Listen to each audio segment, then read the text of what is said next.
출애굽기 17장 1절에서 7절까지 제가 봉독하겠습니다.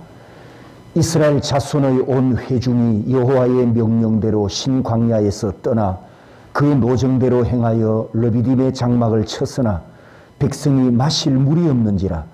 백성이 모세와 다투어 이르되 우리에게 물을 주어 마시게 하라. 모세가 그들에게 이르되 너희가 어찌하여 나와 다투느냐? 너희가 어찌하여 여호와를 시험하느냐? 거기서 백성이 목이 말라 물을 찾으매 그들이 모세에게 대하여 원망하여 이르되 당신이 어찌하여 우리를 애굽에서 인도해 내어서 우리와 우리 자녀와 우리 가축이 목말라 죽게 하느냐? 모세가 여호와께 부르짖어 이르되 내가 이 백성에게 어떻게 하리이까? 그들이 조금 있으면 내게 돌을 던지겠나이다. 여호와께서 모세에게 이르시되 백성 앞을 지나서 이스라엘 장로들을 데리고 나일강을 치던 네 지팡이를 손에 잡고 가라. 내가 호렙산에 있는 그 반석 위 거기서 내 앞에 서리니 너는 그 반석을 치라. 그것에서 물이 나오리니 백성이 마시리라. 모세가 이스라엘 장로들의 목전에서 그대로 행하니라.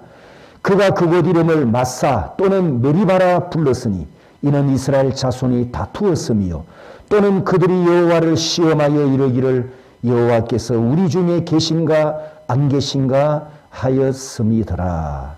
아멘.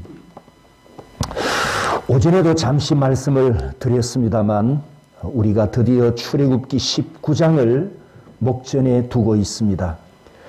18장은 모세가 장인 이드로를 만나는 장면이기 때문에 출애굽부터 가나안 여정까지 작은 격가지와 같은 그런 내용이고 17장을 이어가는 19장 19장은 출애굽한 이스라엘과 하나님 사이에 시내산에서 언약식이 거행되기 때문에 출애굽기에서 가장 중요한 장이라 할 수 있습니다.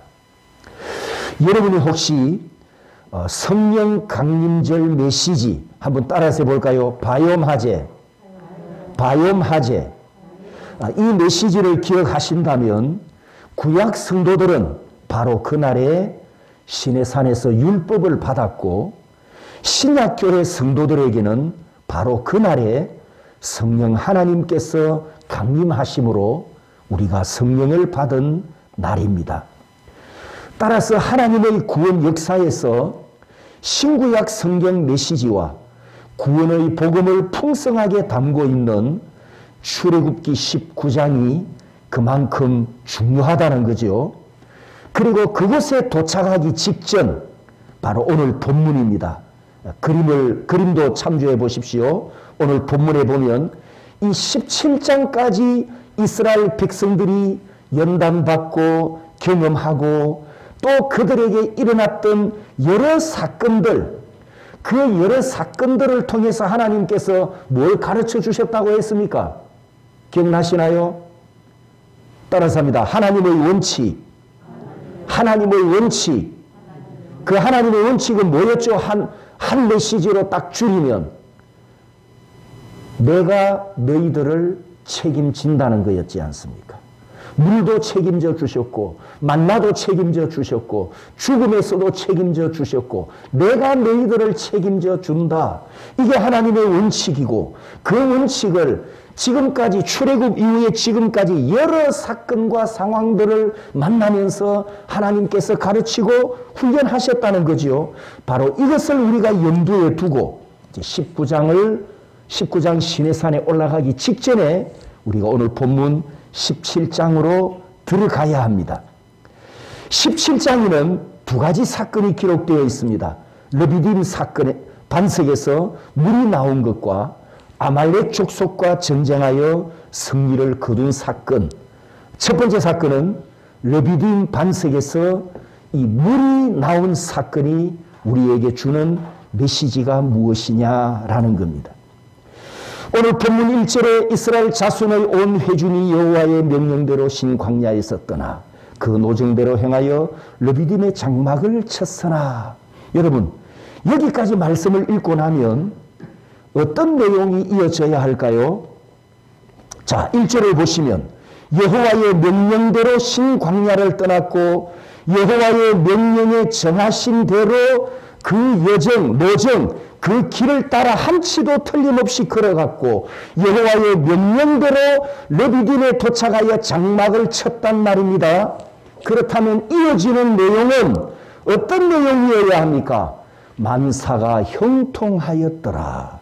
이래야 하지 않습니까? 왜? 무엇대로 했다고요? 무엇대로?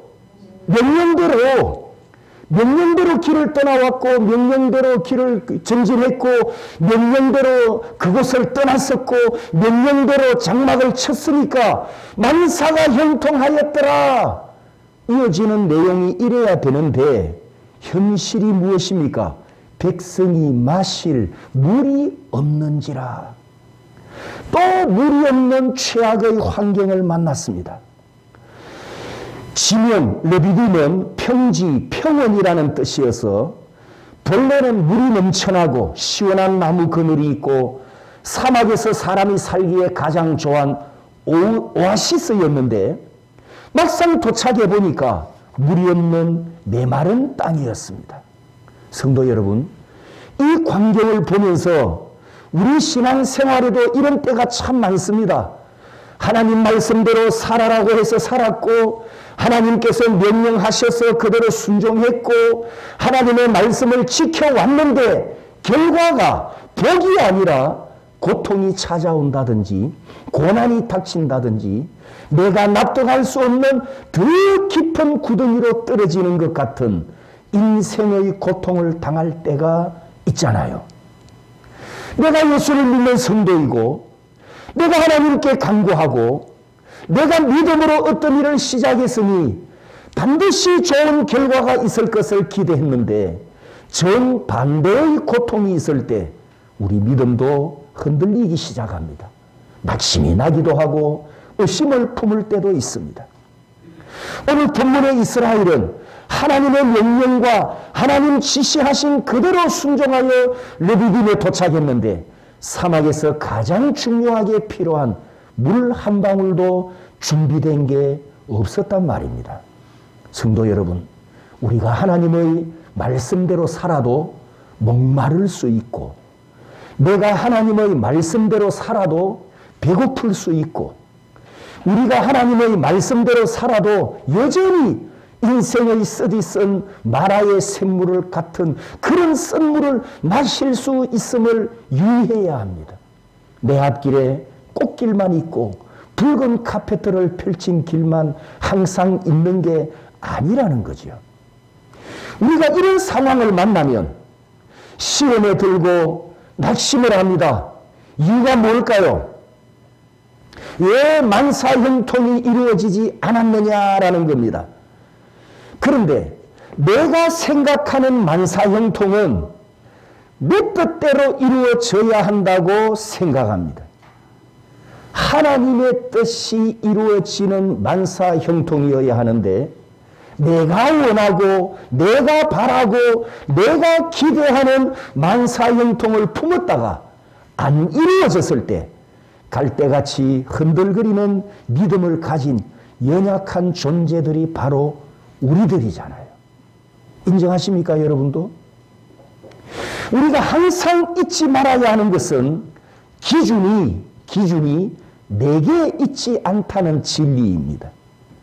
오전에도 주인에 대한, 주권에 대한 말씀을 드렸듯이 주권이 나에게는 없다는 진리를 우리는 항상 잊지 말아야 합니다. 내 생각보다도 더 크신 하나님, 내 그릇, 내 분량보다도 더 크신 만군의 여호와를 바라보고 하나님 앞에서 내 존재는 아무것도 아닌 것을 좀 깨닫고 제발 좀 깨닫고 주님이 가르쳐 주신 기도를 할 때마다 하나님의 뜻이 이루어지기를 원합니다 라고 기도했으면 믿음으로 기다렸다가 하나님께서 응답해 주시는 진짜 만사형통의 복을 누리는 저와 여러분이 되시기를 축복합니다. 2절 3절에 이스라엘 백성들의 행동을 보십시오. 자, 그림을 보시면, 그림과 함께 보시면 이스라엘 백성들이 물이 없으니까 갈증 때문에 또 다시 죽게 되었다고, 원 없이 망하겠다고 원망이 또 터져 나옵니다. 여러분, 이 그림을 보십시오. 애굽 후에, 출애굽 이후에 그들이 어떤 것을 경험합니까? 진짜로 죽었어야 할 상황에서도 죽지 않고 생명이 보존됐지 않습니까? 장자가 죽는 죽음의 심판이 애굽 땅을 휩쓸고 지나갈 때 고센 땅과 이스라엘 장자들은 구별되었습니다. 홍해에서 앞뒤로 길이 막혀 갇혔을 때에도 홍해 바닥에 마른 길이 열려 바다 길을 통과했습니다. 뒤를 추격하던 바로의 군대는 사자가 되고 이스라엘은 생자가 되어 영원히 이별했었습니다. 먹을 양식이 떨어졌지만 하늘에서 내려오는 신비한 양식, 신령한 양식을 매일 아침마다 그들은 경험을 하고 그 신령한 음식을 하루 3번 먹으면서 만지고 보고 냄새 맡고 먹고 온몸으로 만나를 체감하면서 생자로 살아가고 있습니다. 눈을 뜨고 고개만 들면 밤낮으로 마주 바라보는 여호와의 파님, 여호와의 얼굴이 있습니다. 낮에는 구름 기둥으로, 밤에는 불 기둥으로 하루 24시간 여호와의 얼굴을 대면하고 있습니다. 이때는 계시의 말씀이 문서로 기록되기 전이고 우리처럼 손에 성경책이 없던 시대라 하나님의 역사를 경험하면서 하나님을 배우고 하나님의 기적과 신비를 체험하면서 하나님과의 관계가 친밀하게 가까워지는 시대입니다. 앞에서 말씀드렸던 신비한 경험들, 애굽 이후에 지금까지 2달여 동안 하나님의 일하심을 경험했던 그 은혜, 생과 사의 갈림길에서 기적적으로 살아남았던 그 은혜들은 하나님을 알아가기에 아직도 부족할까요? 죽느냐 사느냐 하는 갈림길에서 하나님께서 절대적인 보호와 절대적인 구원을 베풀어 주셨는데도 삶과 죽음의 경험이 그래도 부족할까요? 살아있다는 것이 무엇인지, 죽음이 무엇인지 깨닫기에 이런 경험으로 아직 부족합니까? 그렇게 기적적인 생존을 경험하고 있으면서도 큰 믿음을 갖기에 부족하니까 물 한 모금 때문에, 인내하지 못하는 갈증 때문에 죽겠다고 울부짖고 원망하는 이스라엘 백성들을 보십시오. 사랑하는 성도 여러분, 이스라엘 백성들이 애굽을 떠났던 것은 따라서 합니다. 하나님의 큰 구원, 하나님의 큰 구원. 애굽을 떠난 것은 하나님의 큰 구원이었습니다. 이스라엘 백성들이 홍해 이쪽에서 마른 땅을 걸어 홍해 반대쪽을 갔을 때 뒤를 추격하던 바로의 군대가 그 홍해에서 다 수장사하는 무시무시한 광경을 목격했습니다. 죽느냐 사느냐 이 갈림길에서 하나님의 큰 구원을 경험하지 않았습니까? 여러분, 이쯤 되면 사람이 흥분하든지 미치든지 확신을 갖든지 주체할 수 없는 감정의 변화가 일어나고 의지에 뭔가 큰 반응이 나타나야 하지 않습니까?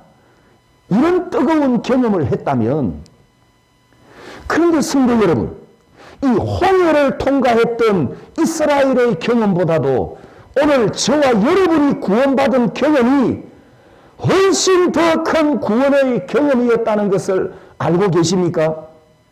여러분이 예수 믿은 것은 세상 애굽에서 구원받은 하나님의 큰 구원이었습니다. 이스라엘 백성들이 장자의 죽음에서 살아남는 것과 홍해 마른 길을 통과한 구원보다도 오늘 저와 여러분들이 예수 그리스도를 믿고 구원받은 것이 더 큰 구원입니다. 왠지 아십니까? 우리는 지옥의 불구덩이를 통과했기 때문입니다. 홍해를 통과한 것보다도 우리는 지옥의 불구덩이를 통과하고 예수 그리스도 때문에 구원받았으니 이게 훨씬 더 큰 구원이고 우리가 더 큰 구원을 경험했잖아요. 예수를 아무나 믿습니까?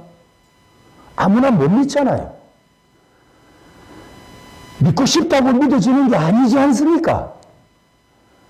하나님께서 택하시고 하나님께서 작정하시고 하나님께서 불러내주셔야 하는데 나는 태생적으로 지옥 갈 운명이었습니다. 에베소서 2장 3절에 있는 말씀처럼 우리는 본질상 진노를 받을 운명이었습니다. 베드로전서 1장 18절에 있는 말씀처럼 우리 조상에게 물려받은 것은 우상 숭배와 미신 숭배와 헛된 것뿐이었고 그것을 쫓아가다가 지옥불에 들어가야 할 죄인이었지 않습니까? 그런데 여기서 건짐받았습니다. 예수 믿고 지옥불에서 구원받았습니다. 여러분 죽느냐 사느냐 이 경험으로 아직 실감이 나지 않으십니까? 내가 하나님의 사랑을 깨닫고 내가 구원받았음을 확신하기에 아직도 부족하십니까? 100만 배의 믿음을 갖기에 지옥불에서 구원받은 화끈한 경험으로 아직도 부족할까요? 지옥불을 통과하면서 구원받은 성도들이요, 이스라엘 백성들처럼 인생의 목마름 때문에, 인생의 배고픔 때문에 아이고 못 살겠네 죽겠네 라고 비명을 지르면 여러분 부끄러운 줄 아셔야 됩니다. 우리는 지옥불을 통과해서 여기까지 왔는데, 영원한 지옥불에서 건짐받았는데 아직도 물 한 모금 때문에 근심하고 빵 한 조각 때문에 걱정한다면 부끄러운 줄 알아야 합니다. 내 미래의 운명이 지옥 불구덩이였는데 죽으시고 부활하신 예수님께서 나를 건져 주셨습니다. 구원받은 성도들이여, 예수 그리스도의 이름으로 큰 믿음 갖기를 축복합니다. 100만 대 믿음의 영사들이 되시기를 진심으로 주님의 이름으로 축복합니다. 2절의 이스라엘 백성들이 뜨거운 경험을 수도 없이 하고 뭐합니까? 나와 다투느냐? 어찌하여 여호와를 시험하느냐? 모세와 또 다투고 여호와 하나님을 또 시험했답니다. 모세와 이스라엘 사이에 여전히 온전한 영으로 하나 되지 못한 추한 모습을 나타내었습니다. 지도자와 백성들 사이에 아직도 막힌 담이 있고 남남인 것처럼 행동합니다.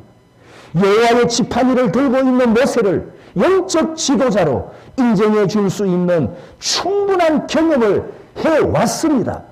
애굽을 떠나기 직전에 애굽에 내렸던 10번의 심판과 재앙들, 홍해에서 장엄하게 경험했던 단체 세례와 애굽 군대의 죽음, 레비딤에 도착할 때까지 2달 동안 하늘의 신비함과 신령한 것들을 많이 경험한 하나님의 은혜가 있었습니다.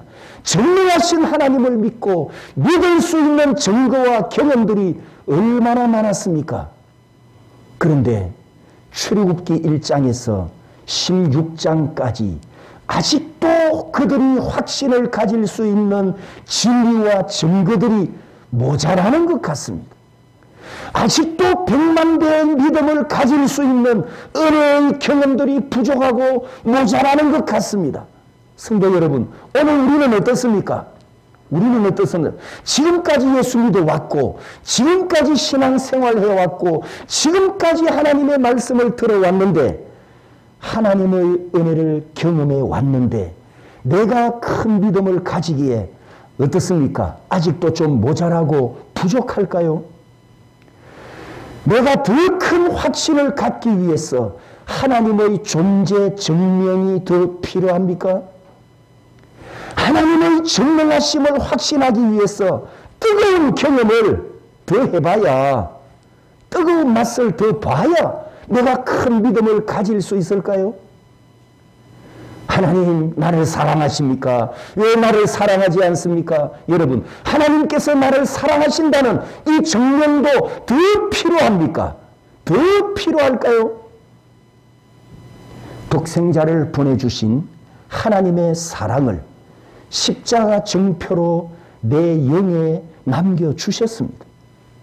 십자가를 목걸이로 걸고 있는 표적이 아니라 내 영에 십자가 사랑이 새겨져 있고 내 안에 지워지지 않는 십자가의 흔적이 영원히 기록되어 구원받은 증표로 남아 있습니다. 성령 하나님께서 내 안에 임재하셔서 하나님을 아버지라 부르게 하심으로 인쳐주셨습니다. 그리고 우리 손에는 영원한 진리의 말씀이 들려져 있고 그 진리의 말씀이 우리에게 소리치고 증거하고 있습니다. 너는 내 사랑하는 아들이라. 너는 내가 사랑하는 내 백성이라. 성도 여러분, 그래도 증거가 부족합니까?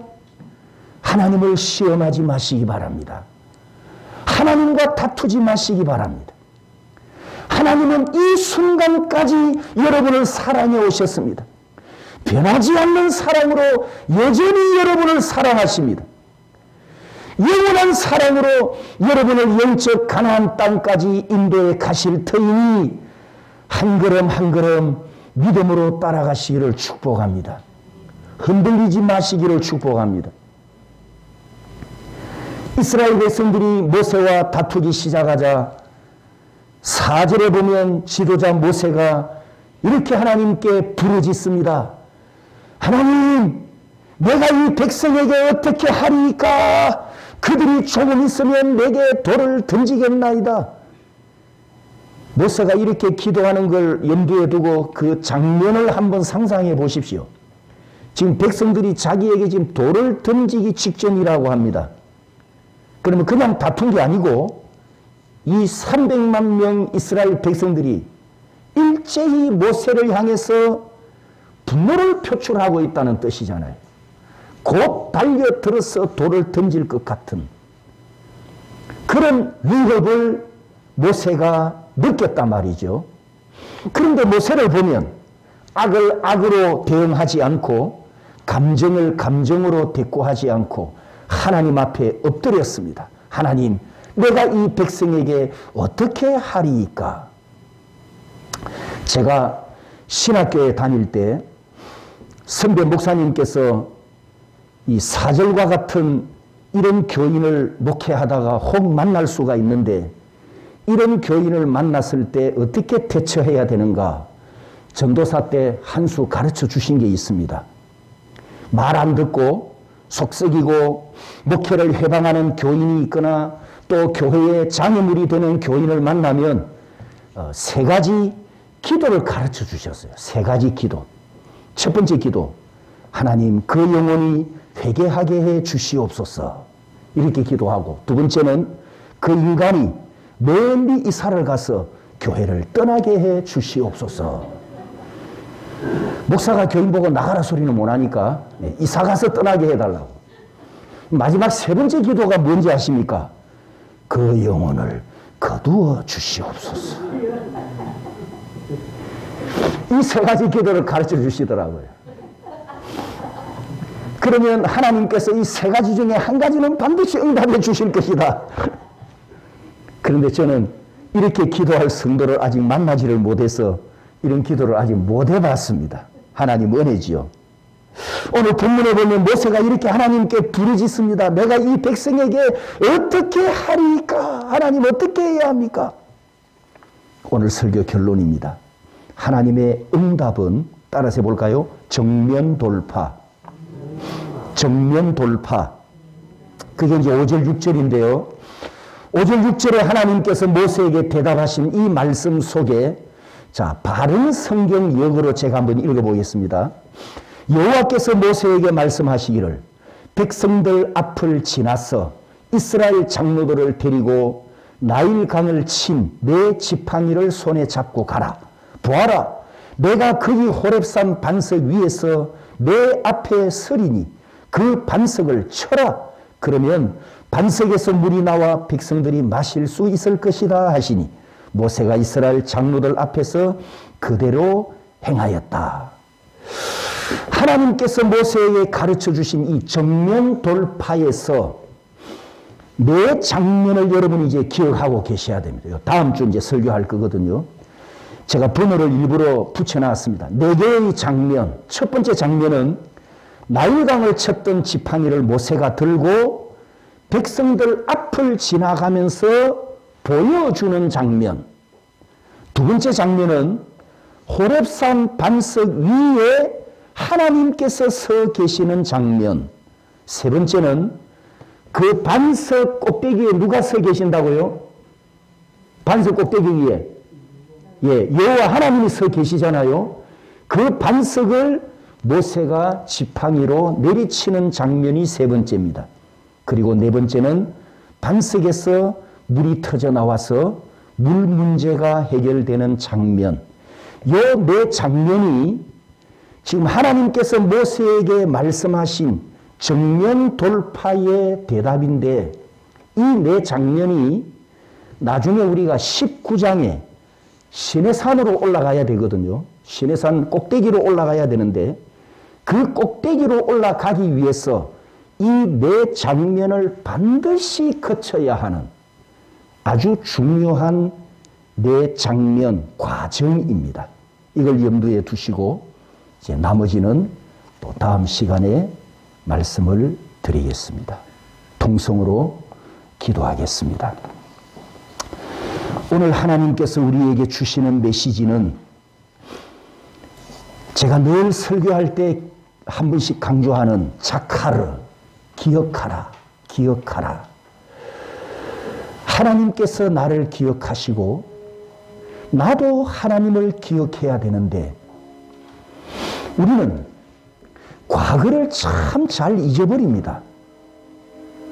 오늘 내가 왜 근심합니까? 과거를 잊어버렸기 때문에. 오늘 내가 왜 원망합니까? 전에 받은 은혜를 까먹었기 때문에. 이 기억하는 영성이 우리에게 참 부족합니다. 이걸 하나님께서 아시고 성경 곳곳에 기억하라, 기억하라. 절기를 삼아 기억하라. 대대로 지킬 규례니 기억하라. 돌멩이를 세워놓고 표적을 삼고 기억해라. 곳곳에서 우리에게 기억하라고 말씀하십니다. 정말 이 기억이 필요합니다. 옛날에 친구를 잊어버리는 것은 괜찮지만 과거에 하나님께서 베푸셨던 은혜를 기억하는 것은 정말 필요합니다. 우리가 원망하고 불평하고 흔들거리고 낙심이 나고 의심이 들고 시험이 들려 할 그 순간에 과거가 좀 기억이 나서 그때 하나님께서 내게 이 은혜를 베푸셨는데, 그때 하나님께서 나를 건져주셨는데, 그때 내 기도를 응답해 주셨는데, 이게 좀 기억이 나서 근심과 염려와 사건과 문제들을 100만 배의 믿음으로 늘 극복해 가기를 원합니다. 이 시간 우리 기도하면서 하나님, 과거를 잊지 않겠습니다. 지나간 역사를 잊지 않겠습니다. 지금까지 내가 살아오면서 예수 믿어오면서 하나님의 은혜를 헤아릴 수 없이 많이 경험했는데 내 안에 기억의 영을 회복시켜 주셔서 혹 사람은 잊어버릴지라도 사건은 잊어버릴지라도 하나님의 존재와 하나님의 은혜만큼은 잊지 않게 해 주시옵소서. 100만 배의 믿음을 갖고 살아가게 해 주시옵소서. 다 같이 함께 통성으로 기도하겠습니다. 살아계신 하나님 아버지, 은혜를 감사합니다. 지난 날에 하나님께서 베푸셨던 그 은혜가 있고 아버지 하나님께서 주신 그 큰 축복들이 있지만 내가 잊어버리고 과거를 잊어버리고 내가 과거를 잊어버리고 내가 하나님 앞에 믿음으로 살지 못하였어. 의심하고 낙심하고 남아있습니다. 하나님 100만 배의 믿음을 주셨어.